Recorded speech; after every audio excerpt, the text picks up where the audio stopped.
Bart Marcois is the Richard Richards Foundation director. He was previously Principal Deputy Assistant Secretary of Energy for International Affairs under President George W. Bush. A piece he wrote for The Hill, Marcois says Putin is weaker than he looks and exaggerates his influence on Trump to bolster his image and undermine the United States. Bart, thanks a lot for joining us. Hey, thanks for having me. So basically you're saying there was a Russian propaganda campaign, but it's not the one that we read about in the New York Times. Exactly. It's not what we read about.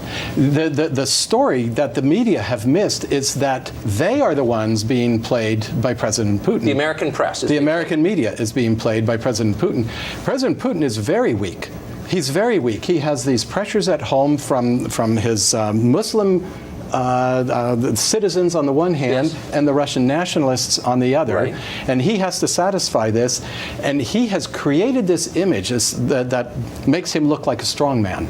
But that only works if he has a weak American president. So this is for domestic consumption. Yes. More than for international aims. So we're looking at this and saying, what does Putin want? Does he want us to back off on Crimea? Is it Ukraine that he's worried about? Syria? And you're saying he's unstable at home, and to shore up his support, he wants to make himself look like a puppet master. That's exactly right. And it's not just at home, it's also in Eastern Europe. He is trying to recreate the old Russian Empire and make it as big as he can. He's trying to say, look, I'm the puppet master, and I am expanding Russia, and I'm restoring the glory of old Russia. So it's all right, you Russians, that you're suffering, because it's sacrifice for the cause of the motherland. Boy, that's a familiar theme in Russian history. Yes, so what I didn't realize until I read your piece was that right after the election, when Democrats in this country were howling that Trump won because of Putin, the Russian media were parroting that. That's right. That's right. And the disadvantage that Putin has is he controls every word the media say. Right. And so we know what he's thinking all the time. You just read the media because he's approving what they yes, say. Right after the election, the Russian media celebrated. They said, Trump is our friend, but only for a few days. And then they said, wait a minute, look at these national security appointments. Mattis, Pompeo, Sessions. He was talking about Mitt Romney as his Secretary of State. These are all Russia hawks.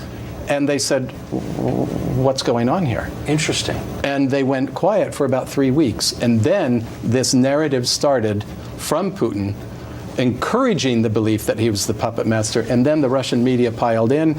And meanwhile, he had surrogates in Eastern Europe going around saying, hey, listen, you know, there's a new order, and it's us.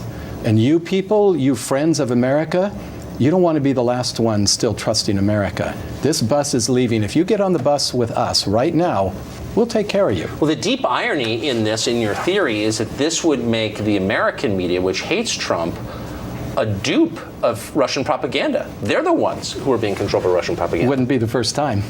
Interesting. And you know, what does Putin want? He wants to keep Crimea. Exactly what you said. He wants yes, to keep Crimea. He wants to keep Ukraine. He's going to go and offer Trump a grand bargain. I will help you in Syria if you let me keep Crimea. Well, that's a bargain that only a weak American president would make. President Trump's not going to make that bargain.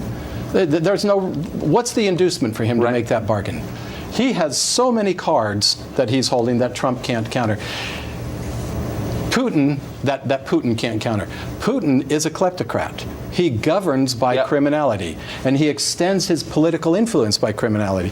Trump can say to Sessions, use every tool of American law enforcement and intelligence and go after the corruption, go after the money.